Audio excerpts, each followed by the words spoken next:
Hello students, welcome to online classes. So today I am going to discuss some important concepts: electrostatic shielding, dielectric and polarization. तो देखते हैं सबसे पहले electrostatic shielding को। तो जैसे कि स्टूडेंट आप देख सकते हैं कि इलेक्ट्रोस्टैटिक शील्डिंग का क्या मतलब होता है। शील्डिंग का मतलब है प्रोटेक्शन देना। हम किसी चीज़ को शील्ड कर रहे हैं, प्रोटेक्ट कर रहे हैं। तो बेसिकली इस कॉन्सेप्ट का जो यूज़ किया गया है वो सेंसिटिव इंस्ट्रूमेंट्स को बचाने के लिए एक कॉन्सेप्ट है।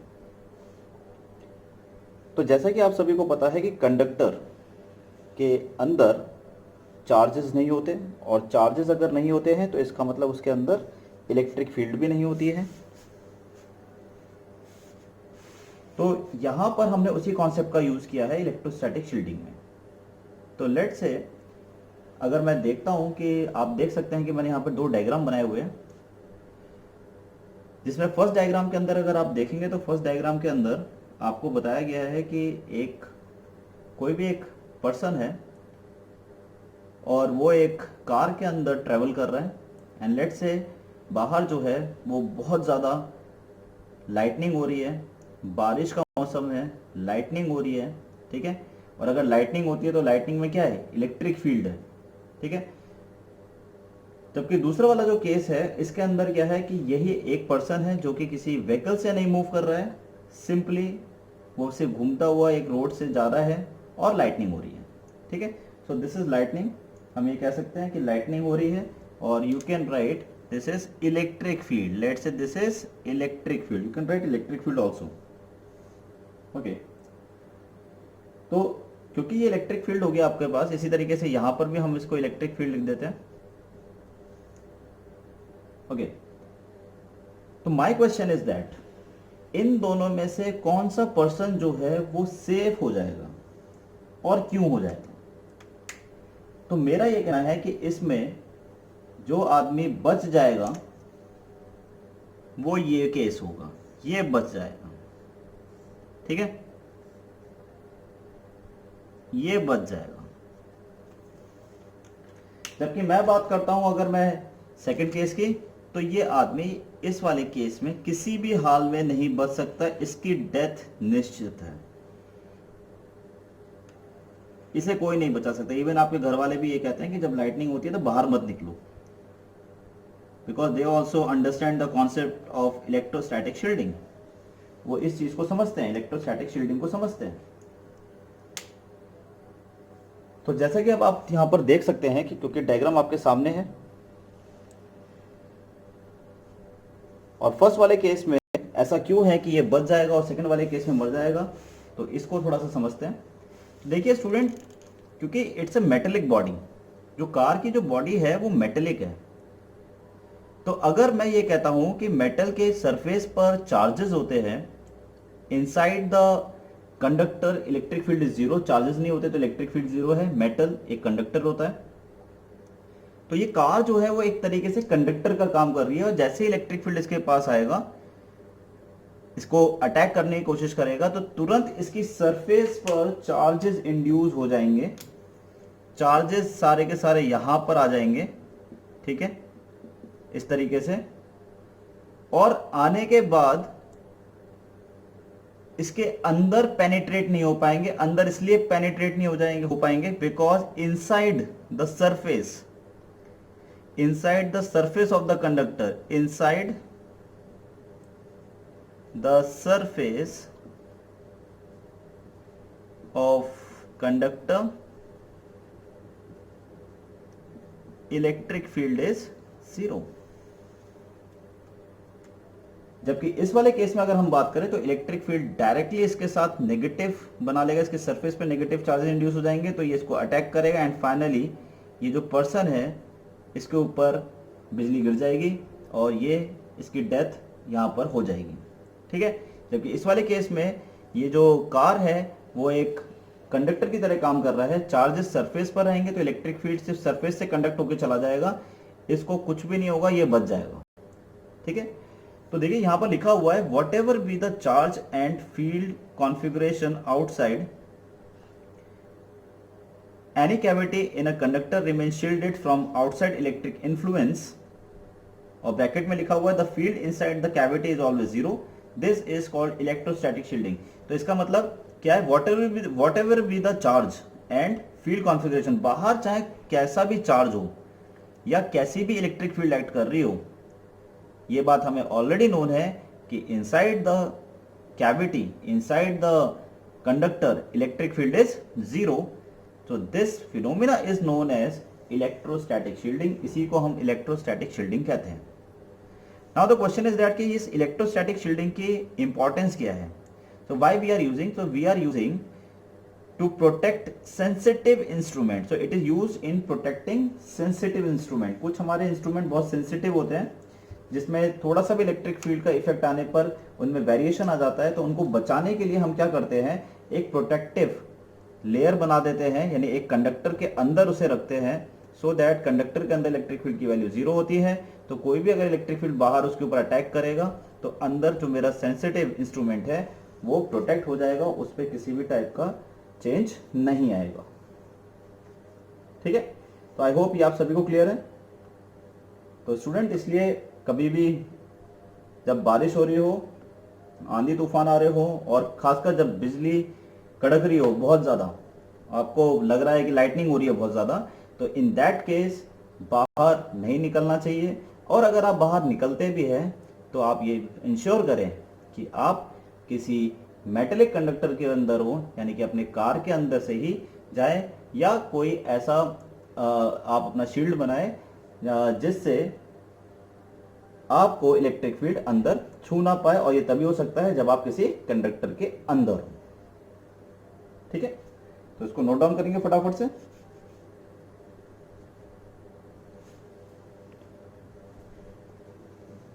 तो स्टूडेंट, नेक्स्ट देखते हैं। तो नेक्स्ट टॉपिक है हमारा डाइलेक्ट्रिक। तो स्टूडेंट, नेक्स्ट है हमारा टॉपिक डाइलेक्ट्रिक एंड पोलराइजेशन। तो स्टूडेंट, डाइलेक्ट्रिक एंड पोलराइजेशन कभी भी क्वेश्चन जो है वो डायरेक्टली एग्जाम में नहीं पूछा जाता है, लेकिन इसके जो कॉन्सेप्ट्स हैं वो आपको काफ़ी जगह देखने के लिए मिलेंगे। तो जैसे कि अगर आप देखेंगे कि डाइलेक्ट्रिक, तो आपको पता है कि चैप्टर नंबर 1 से ही कई जगह पर आया है, बीच बीच में कई जगह पर आपको मिलेगा कि डाइलेक्ट्रिक कांस्टेंट आपने देखा था। तो डाइलेक्ट्रिक होता क्या है, व्हाट इज डाइलेक्ट्रिक? वैसे तो मैं आपको ये फर्स्ट चैप्टर में बता चुका हूँ, लेकिन एक बार फिर से हम इसको डाइलेक्ट्रिक को पोलराइजेशन के साथ मर्ज करके समझेंगे कि डाइलेक्ट्रिक एंड पोलराइजेशन होता क्या है, and as a combination how these are affecting various effects on electric field. ठीक है, and how it is creating electric field, ये सारी चीजें हमें थोड़ा सा एनालाइज करना है। तो स्टूडेंट, देखते हैं कि सबसे पहले बात करते हैं कि डाइलेक्ट्रिक होते क्या है। तो अगर मैं सबसे पहले बात करता हूं डाइलेक्ट्रिक की, तो बेसिकली डाइलेक्ट्रिक जो है, तो अगर मैं डाइलेक्ट्रिक की बात करता हूं तो डाइलेक्ट्रिक का मतलब है नॉन कंडक्टिंग सब्सटेंस। ठीक है, तो अगर कोई भी, अगर मैं यहां पे लिखता हूं नॉन कंडक्टिंग सब्सटेंस, तो जो भी नॉन कंडक्टिंग सब्सटेंस होंगे वो सब क्या होंगे, आपके डाइलेक्ट्रिक होंगे। लेकिन ये स्पेशल है, अगर नॉन कंडक्टिंग की बात करें तो ये तो फिर इंसुलेटर हो गया, इसका मतलब इंसुलेटर हो गया। फिर इसे इंसुलेटर क्यों नहीं कहते, इसे डाइलेक्ट्रिक क्यों कह रहे हैं? तो इसका मतलब कुछ तो स्पेशल प्रॉपर्टी है इसके पास।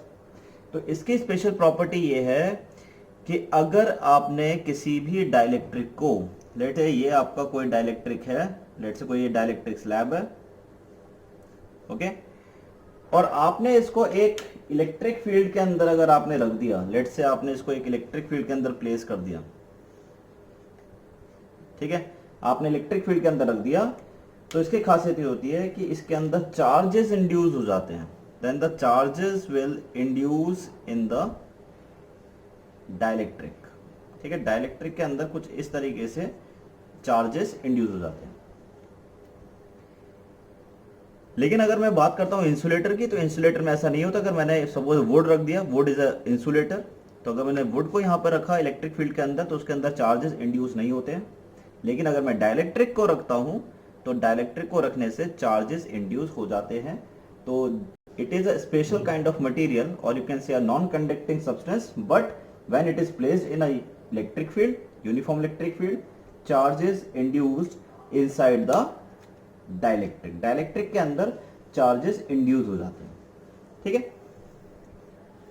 अब बात यह आती है कि ये जो चार्जेस जो इंड्यूस हो रहे हैं इसके अंदर, वो हो कैसे रहे हैं. ये ऐसा क्यों हुआ कि यहां पर इस वाली साइड मैंने नेगेटिव ड्रॉ किया है, इस वाली साइड मैंने पॉजिटिव ड्रॉ किया है.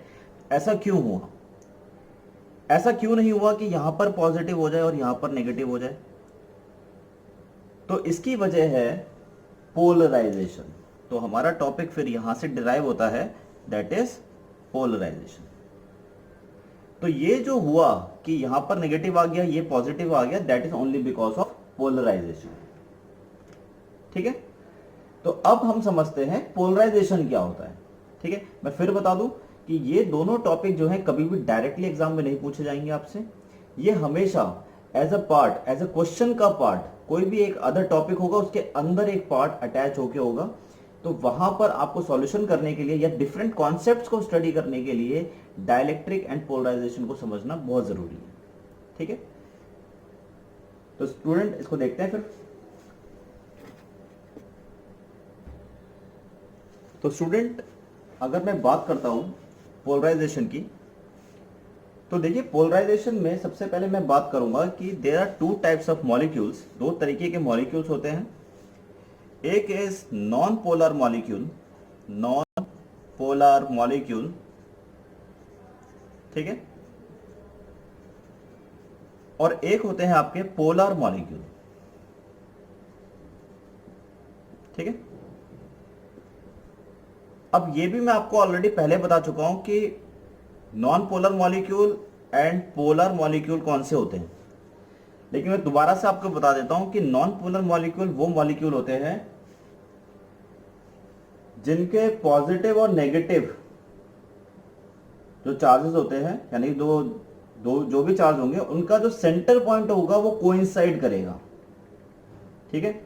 उनका जो सेंटर होगा वो कोइंसाइड करना चाहिए. Then such type of molecules are known as non polar molecules. Okay. तो नॉन पोलर मॉलिक्यूल्स की अगर मैं बात करता हूं तो कुछ कंडीशन इस तरीके से है कि सेंटर जो है वो कोइंसाइड करना चाहिए. यानी कि अगर सपोज लेट से ये मेरा पॉजिटिव चार्ज है एंड लेट से electron is revolving around it. ठीक है. ये इलेक्ट्रॉन रिवॉल्व कर रहा है, तो इसका जो सेंटर होगा, इस इलेक्ट्रॉन का सेंटर जो होगा वो भी यही होगा, क्योंकि ये इसके अबाउट रिवॉल्व कर रहा है.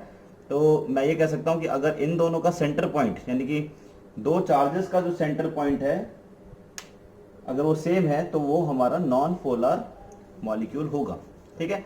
तो सेंटर पॉइंट जो है वो सेम होना चाहिए. ठीक है. तो पॉजिटिव नेगेटिव का सेंटर पॉइंट अगर सेम होगा तो वो हमारा क्या हो जाएगा, नॉन पोलर. ठीक है. तो मैं यहां लिख देता हूं कि the centre of positive and negative charge coincide. ठीक है. तो इसको हम लिख देते हैं कि कोइंसाइड. ये कोइंसाइड होना चाहिए. ओके. और जबकि पोलर मॉलिक्यूल के अंदर ये दोनों कोइंसाइड नहीं होने चाहिए. तो centre of positive and negative does not coincide. ठीक है. चलिए, तो यहां तक सभी को क्लियर है. अब इसके कुछ एग्जांपल्स की बात करें तो एग्जांपल्स हमारे, जैसे कि नॉन पोलर मॉलिक्यूल की बात करता हूं तो हाइड्रोजन हो गया हमारे पास. ठीक है.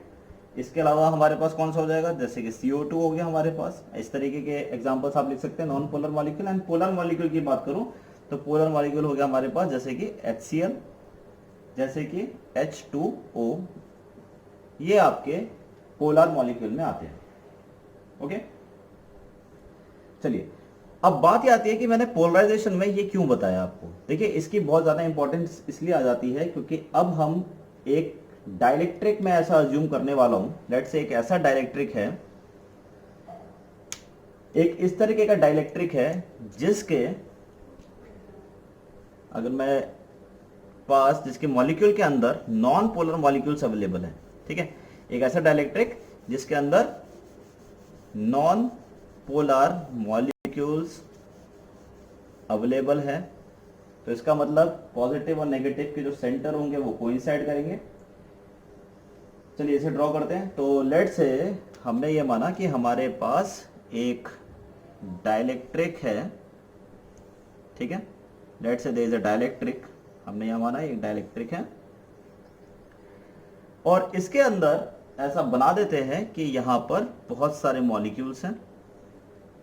ठीक है, इस तरीके से बहुत सारे अलग अलग तरीके से मॉलिक्यूल्स यहां पर हैं।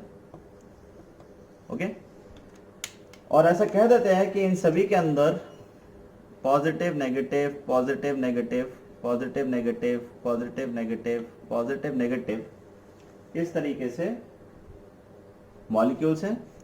और क्योंकि मैं नॉन पोलर कह रहा हूं तो पॉजिटिव और नेगेटिव का जो सेंटर होगा वो एक ही होगा, ऐसा हमने अज्यूम किया हुआ है। ठीक है, बोथ हैविंग सेम सेंटर।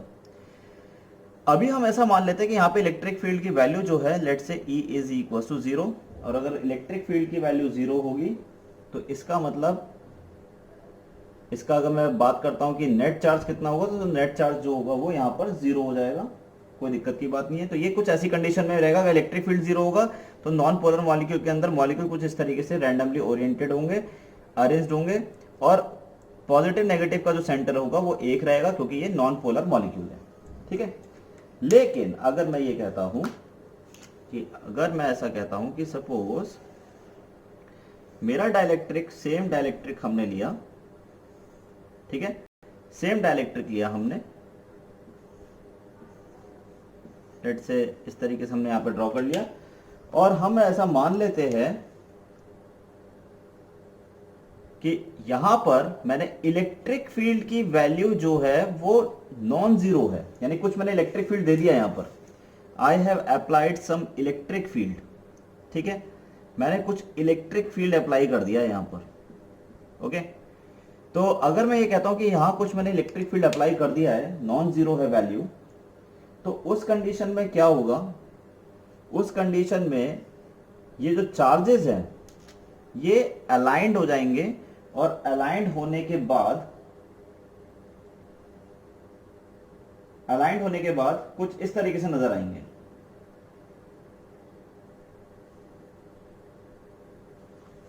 ठीक है, तो अलाइंड होने के बाद क्या होगा कि इलेक्ट्रिक फील्ड, क्योंकि इस तरीके से मैंने डायरेक्शन शो करा है, तो इसका मतलब ये वाली साइड पॉजिटिव रहा होगा, ये वाली साइड इसकी नेगेटिव रहा होगा, तो इस चार्ज का जो नेगेटिव पोर्शन होगा वो इधर आ जाएगा।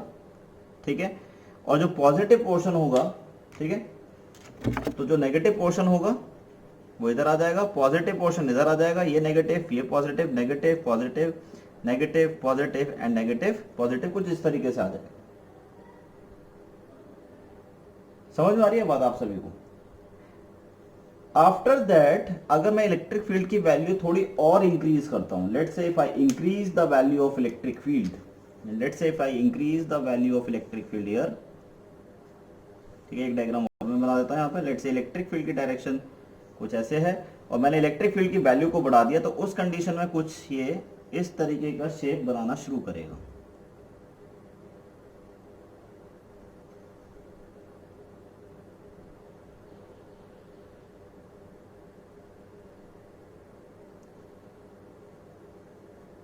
जैसे पीनट्स होते हैं तो बिल्कुल उसी तरीके का शेप ये एक्वायर करना शुरू कर देगा। मैं अभी आपको बताता हूं कि ऐसा क्यों कर रहा है, ये इसकी वजह क्या है, what is the reason behind it. ठीक है, क्योंकि देखिए reason, physics is all about reasoning. अगर आप कोई चीज कर रहे हो तो क्यों कर रहे हो ये आपको पता होना चाहिए। अगर आपको नहीं पता तो फिजिक्स आपकी सही नहीं चल रही है, इसका मतलब। तो ई जो है, अगर मैं कहता हूँ इफ आई एम इंक्रीजिंग ई, ठीक है, और ई इंक्रीज करूंगा तो ऑब्वियसली बात है इलेक्ट्रिक फील्ड, अभी भी मैं कह रहा हूं कि electric field is flowing in this direction, electric field की डायरेक्शन ये है, तो electric field always flows from positive to negative direction, तो नेगेटिव साइड ये अट्रैक्ट हो जाएगा, ये पॉजिटिव हो जाएगा, ये नेगेटिव, ये पॉजिटिव, ये नेगेटिव, ये पॉजिटिव, ये नेगेटिव और ये पॉजिटिव, और ये नेगेटिव और ये पॉजिटिव। तो आप देख सकते हो कि इनके बीच में यानी कि मॉलिक्यूल अलाइंड हो गए। यहाँ पर इलेक्ट्रिक फील्ड बढ़ाने से क्या हुआ, नेगेटिव जो था वो पॉजिटिव की तरफ अट्रैक्ट होने लगा, जो पॉजिटिव था वो नेगेटिव की तरफ अट्रैक्ट होने लगा। तो जो सेंटर था जो पहले कोइंसाइड कर रहा था यहाँ पर, अब वो कोइंसाइड नहीं करेगा, अब दोनों के सेंटर जो है वो शिफ्ट हो गए हैं। तो आप देख सकते हो पीनट टाइप का एक इसने शेप एक्वायर कर लिया है। तो इसका मतलब ये हो गया कि यहाँ पर एक डायपोल मोमेंट क्रिएट हो जाएगा, यानी there will be a dipole moment P। ऐसा होगा या नहीं होगा? एंड वी नो दैट कि डायपोल मोमेंट जो है P जो है, it always acts negative to positive direction. तो अगर मैं नेट डायपोल मोमेंट की बात करूं तो वो जैसे जैसे अगर मैं बात करता हूं कि इलेक्ट्रिक फील्ड की वैल्यू बढ़ाऊंगा, ये डिस्टेंस बहुत बढ़ता जाएगा बढ़ता जाएगा बढ़ता जाएगा, और जैसे जैसे डिस्टेंस बढ़ता जाएगा वैसे वैसे P की वैल्यू भी बढ़ेगी। So I can say that the electric field E on increasing E, the electric dipole moment also increases।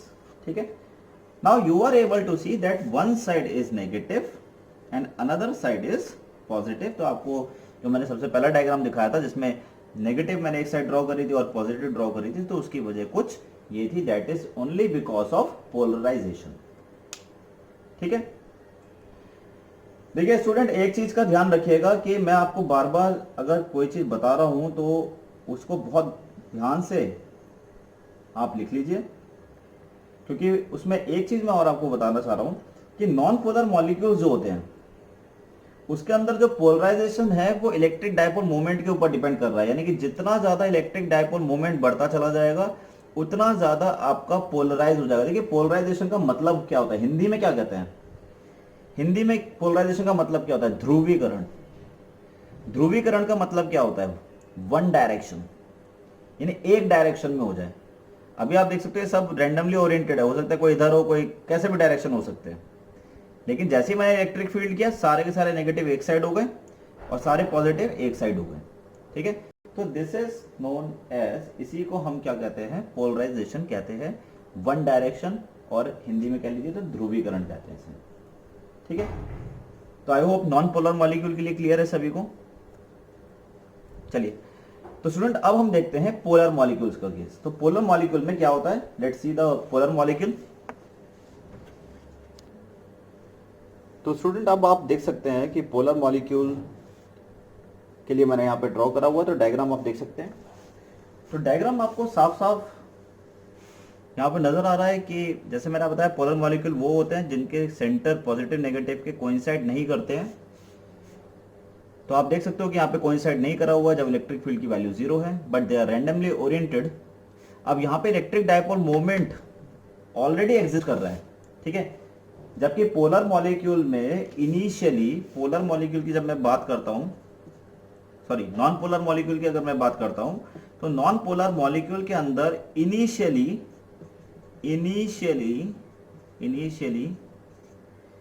Electric dipole moment की वैल्यू कितनी थी? 0, क्योंकि वो कोइंसाइड कर रहा है।